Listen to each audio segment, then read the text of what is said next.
Hello friends, welcome to Reno's Englishpedia. Today in this revision series, I'm going to revise the poem A Thing of Beauty written by John Keats. As in the other videos, there are certain key points that only these key points I'm going to discuss in this video. So the key points are title, theme or the central idea. Since it's a poem, we also have the style of writing, the summary and the tone. So basically, I need you to look at the visual given.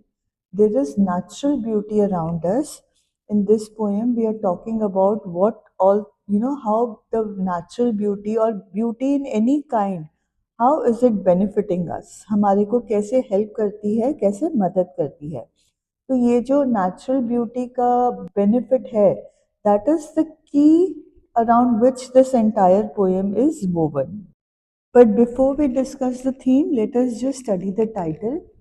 तो इस poem का जो title है ये हमारे को बोलती है कि हमारा जो कंप्लीट फोकस है that is on the idea of beauty in all it's form.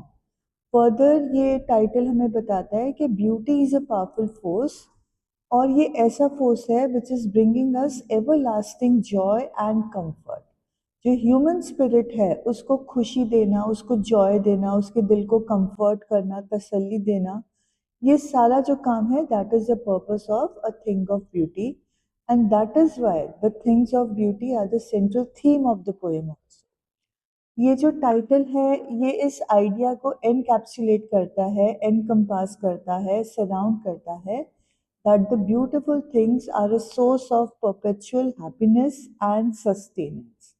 हम जब भी उन ब्यूटीफुल थिंग्स के बारे में सोचेंगे तो हम हमेशा जॉयस फील करेंगे, हैप्पी फील करेंगे और ये हमें सस्टेन करता है in the dark periods of a life. Sustain in the dark periods of a life मतलब ऐसा कोई इंसान नहीं है जिसकी लाइफ में सिर्फ खुशी ही खुशी हो. अगर हम आज खुश हैं तो there will come a time जब हम दुखी भी होंगे, बट उस दुख को बर्दाश्त करने की जो हिम्मत है that is given to us by things of beauty, right. तो सेंट्रल थीम, ये जो टाइटल है it is directly connected to the central theme. Poem explore करता है how the beautiful things in nature like flowers, streams, stories of brave man, ये हमारी spirits को, हमारी आत्मा को कैसे अपलिफ्ट करता है, कैसे खुश करता है.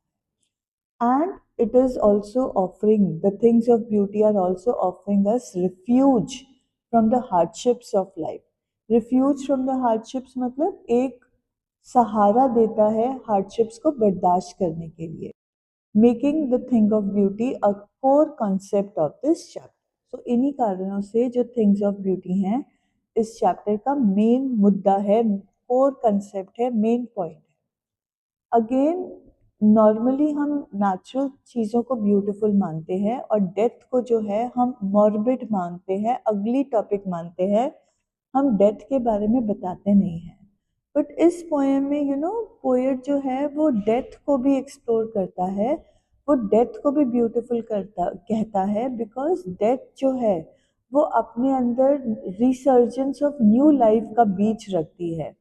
जब तक किसी चीज़ का अंत नहीं होगा तो नई चीज़ कैसे होगी. प्लांट्स दे डाई, तो उनका जब वो मिट्टी से मिल जाता है द डेड प्लांट तो वो मैन्योर बनता है. मैन्योर बनने से वो न्यू लाइफ को सस्टेन करता है. तो डेथ भी एक न्यू लाइफ को सस्टेन करता है और इसीलिए डेथ जो है वो ब्यूटीफुल है. Again the title is talking about it's everlasting nature of beauty. Keats जो है वो एम्फोसाइज करते हैं कि जो ब्यूटी है वो फ्लीटिंग नहीं है. चाहे वो थोड़ी देर के लिए रहती है बट वो फ्लीटिंग नहीं है. क्यों? क्योंकि उसकी कैपेसिटी है to endure, it has the power to endure. वो लाइफ लॉन्ग उस ब्यूटी की जो मेमोरी है वो हमारे लाइफ को सस्टेन करने में हमारी मदद करती है. मुश्किल से मुश्किल घड़ी में the thing of beauty is bringing joy to our hearts. And अगर हमारे को टाइटल को ब्रॉडली इंटरप्रेट करना है तो the thing of beauty is not just limited to physical appearance. कोई भी हमारा एक्सपीरियंस हो, कोई भी कंसेप्ट हो जिसके कारण we are feeling a sense of wonder and happiness, that experience, that appearance, that concept is a thing of beauty. So we can say that the title is completely justified. जो पूरी poem है, the poet is describing the things of beauty. Poet बता रहा है कौन कौन सी चीज़ है beautiful है.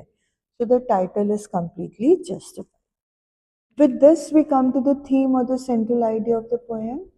तो ऑलरेडी हमने बात कर ली है कि जो ब्यूटी होती है it has an enduring power, right, enduring power to uplift and comfort people. इंसान के मन को बहुत अपलिफ्ट करता है, दुख से बाहर निकालता है, उनको दुख में तसल्ली देता है. तो things of beauty are very important in our life. Again poet stress करता है कि beautiful things can be found in everyday things. मतलब जो हम चीज़ों को रोज़मर्रा देख रहे हैं वो बहुत ब्यूटीफुल है.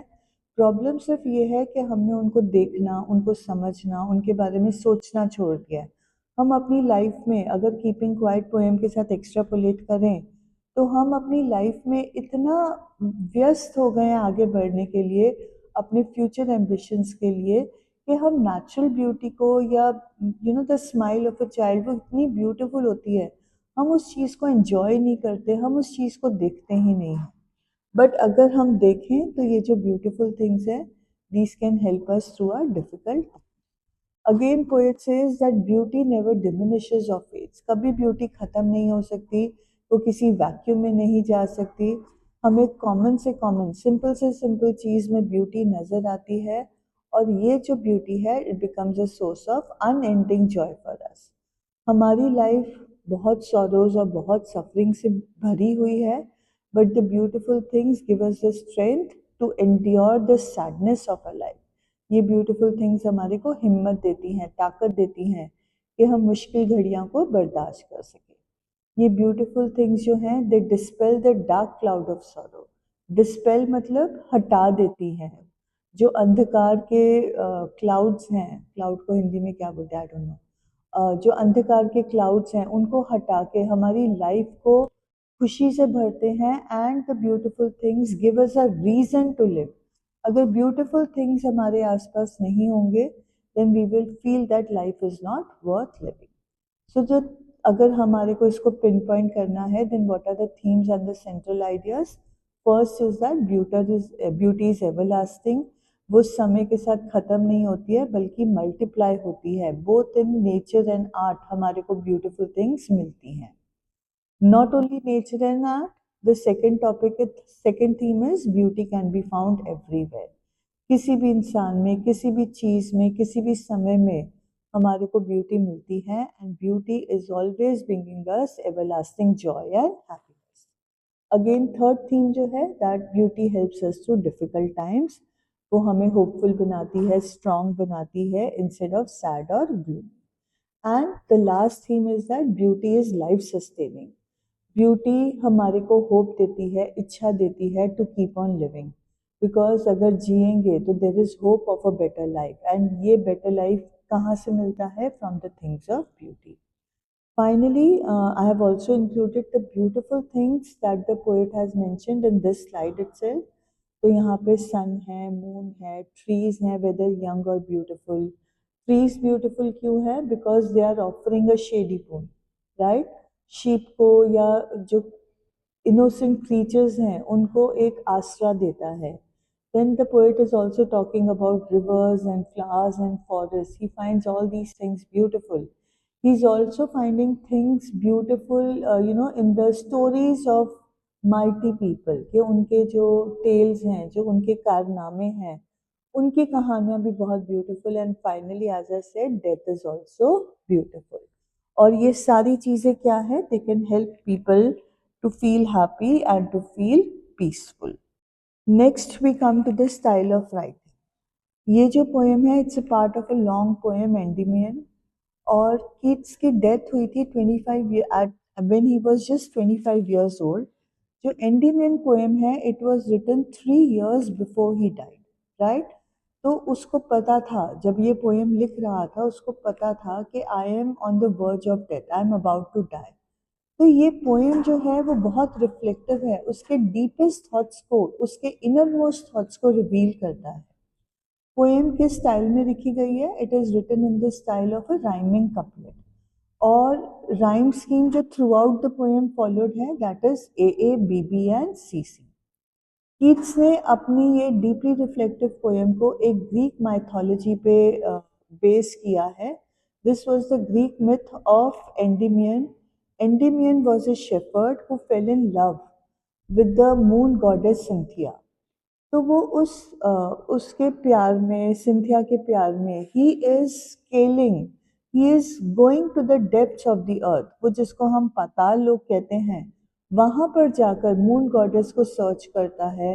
Poem is a very long poem, around more than 1400 lines, जहाँ पे he is talking about being bitten by a serpent and going through different experiences. तो ये जो पोएम है, it is talking all about his health problems, it is talking about his love for Eva Braun, और ये सारी चीज़ें जो हैं वो उसके राइटिंग स्टाइल में रिफ्लेक्ट होती हैं। ओके, सिंस इस पोएम में कोई एज सच कैरेक्टर नहीं है जिसके बारे में बात की है, तो we'll directly jump into the summary of the poem. So as I've already told you, John Keats was a very famous poet and he had written Thing of Beauty in his last days. इस पोएम में basically he is dealing with the extreme happiness and delight that is given to us by beautiful things.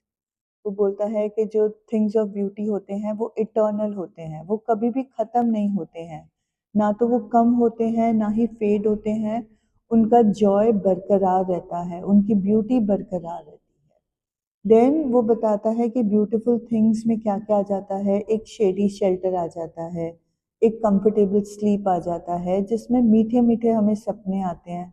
ये मीठे सपने, अच्छी नींद जो है वो हमें रिलैक्स करने में हेल्प करती है, और अगर ये सारी चीज़ें होंगी then obviously we will be healthy, हमारा जो हेल्थ है वो गुड रहेगा।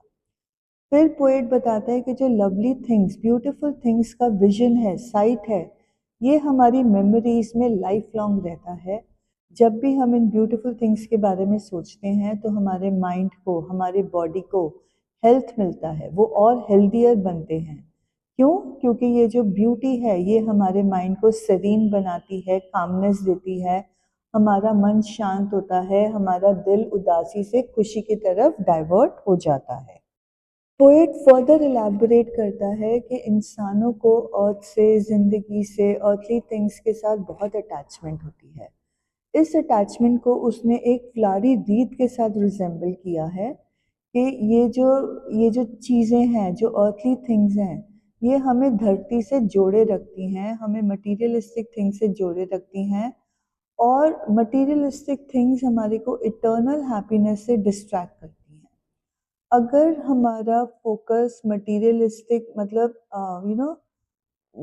जो मटीरियलिस्टिक लोग हैं उनका जो फोकस है वो खुशी बटोरने की बजाय और ज़्यादा रिसोर्सेज एक्वायर करने में, और ज़्यादा सहूलतें एक्वायर करने में लग जाती हैं, rather than moving towards attaining happiness. आपके पास 10 चीज़ें हो या एक चीज़ हो, जब तक आप उस खुशी को महसूस नहीं करोगे तो उस चीज़ का कोई फ़ायदा नहीं है। जब तक आप उस चीज़ को पूरी तरह से एन्जॉय नहीं करोगे, उसको एक्सपीरियंस नहीं करोगे, तो वैसी 10 चीज़ें भी हों तो उनका कोई फ़ायदा नहीं है।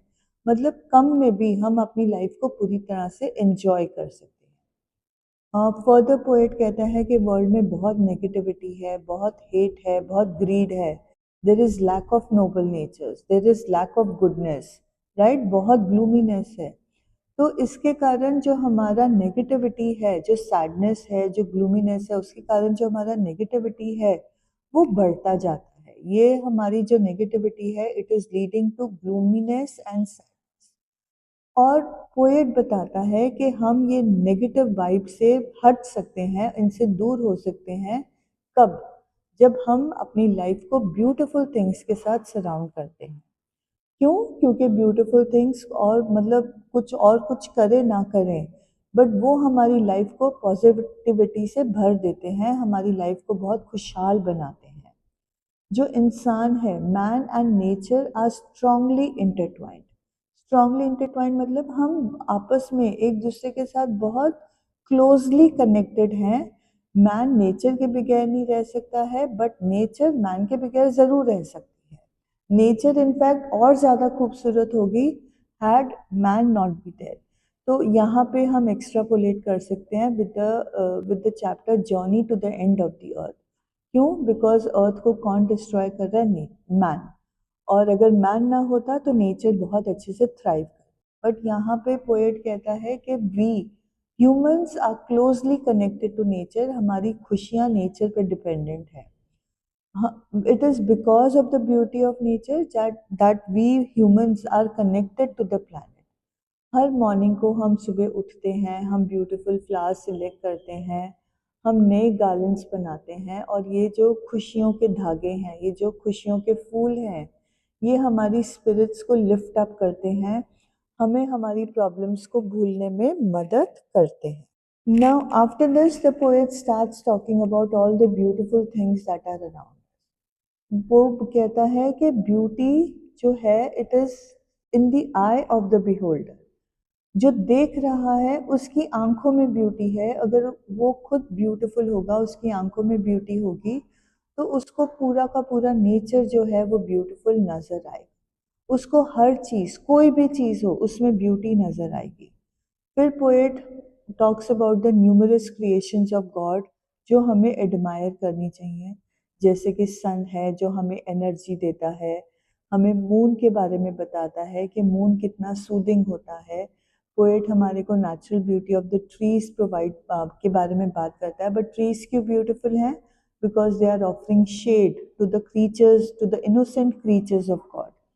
यहाँ पे हमें कीट्स का रिलीजियस नेचर भी नज़र आता है, बिकॉज शीप बाइबल में has been compared to human beings, that human beings are as simple and innocent as sheep, and Jesus Christ really love the sheep.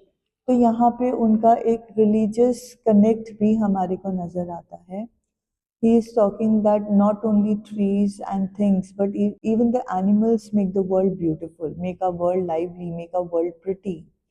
Then he is talking about pretty flowers like the daffodils, जो हमारी liveliness और world के greenery को enhance करते हैं. He is talking about the cooling effect of the rivers in the hot summer season. तो यहाँ पे हमें contrast भी नजर आता है. He is talking about forests which have numerous musk rose flowers. Musk rose का जो blooming nature है, जो उनकी beauty है, जो उनकी fragrance है, वो बहुत beautiful है। ये आंखों को delight देते हैं। They are so beautiful that just by looking at them, we feel a lightness in our heart. And all these things are things of beauty. Finally, the poet is telling us that natural beauty के अलावा there are other beautiful things also, like the inspiring stories of the brave soldiers. जो brave soldiers का अंत होता है वो हमें बहुत ज़्यादा इंस्पायर करता है। Although they are dying, I've already told you कि many people think death is a morbid subject, but brave soldiers का जो death है वो बहुत beautiful है। Why? Because it is inspiring us also to act in a brave manner. ये brave soldiers ने अपनी लाइफ को रिस्क किया, अपनी लाइफ को सैक्रिफाइस किया। Why? In order to protect our lives. हमें बचाने के लिए उन्होंने अपनी जान को सैक्रिफाइस किया। तो इसीलिए उनकी जो डेथ है उसमें भी हमें एक अलग ब्यूटी नज़र आती है, हमें उनकी कहानियों में एक अलग ब्यूटी नज़र आती है। फाइनली पोएट कहता है कि जो ब्यूटीफुल थिंग्स हैं they are a fountain of immortality. Immortality मतलब जो कभी ख़त्म ना हो, जो कभी एंड ना हो। और ये इमॉर्टैलिटी हमें कौन देता है? ये फाउंटेन ऑफ इमॉर्टैलिटी हमें कहाँ से मिलता है? हमें भगवान जी से मिलता है as a gift and a blessing. ये जो ब्यूटीफुल थिंग्स हैं ये हमारे लिए इंस्पिरेशन बन जाती है टू कंटिन्यू लिविंग, हमारी ज़िंदगी को जीने लायक बनाती हैं, हमारा गुडनेस में, लोगों की इंसानियत में फेथ बढ़ाती हैं। हमें लगता है कि नहीं, भगवान ने बनाया है तो इनमें भी कुछ ना कुछ गुडनेस है, इस बिलीफ को स्ट्रॉन्ग करती हैं। एंड फाइनली अगर ब्यूटीफुल थिंग्स लाइफ में ना होती then our life would certainly have been very very hard. So this is how the poet ends the poem. Finally discussing the tone of the poem. So the tone of the poet is one of appreciation and celebration of beauty. वो beauty को appreciate कर रहा है, तारीफ कर रहा है, उसकी इम्पोर्टेंस हमें बता रहा है, और साथ के साथ ब्यूटी को सेलिब्रेट भी कर रहा है। पोएट एप्रिसिएशन में बताता है how the beauty of nature हमारे स्पिरिट्स को, हमारे मूड को, हमारी सोल को अपलिफ्ट करती है, खुश बनाती है। सेलिब्रेशन क्यों है? क्योंकि पोएट बताता है beauty is eternal, it is not going to die, it is not going to fade. और ब्यूटी बिहोल्डर के आई में है, इसीलिए beauty can be found in both natural and man created things also. Again, the poem is a reminder that we need to cherish the beauty around us. We need to appreciate the simple and eternal aspects of nature. हमें beauty को cherish करना है, उसे संभाल के रखना है, हमें उसे अप्रिशिएट करना है, because simplicity is also very beautiful. Simplicity is eternal and it's a very, very important aspect of nature. With this, we come to the end of the poem. I hope, although मतलब ये poem बहुत simple है, थोड़ा language जब आप poem पढ़ते हो तो आपको थोड़ा सा डिफिकल्ट लगता है, but otherwise it's a very simple and beautiful poem. And I think this video will help you to understand the key facets of this poem. So with this, I wish you best of luck for your exams and God bless all of you.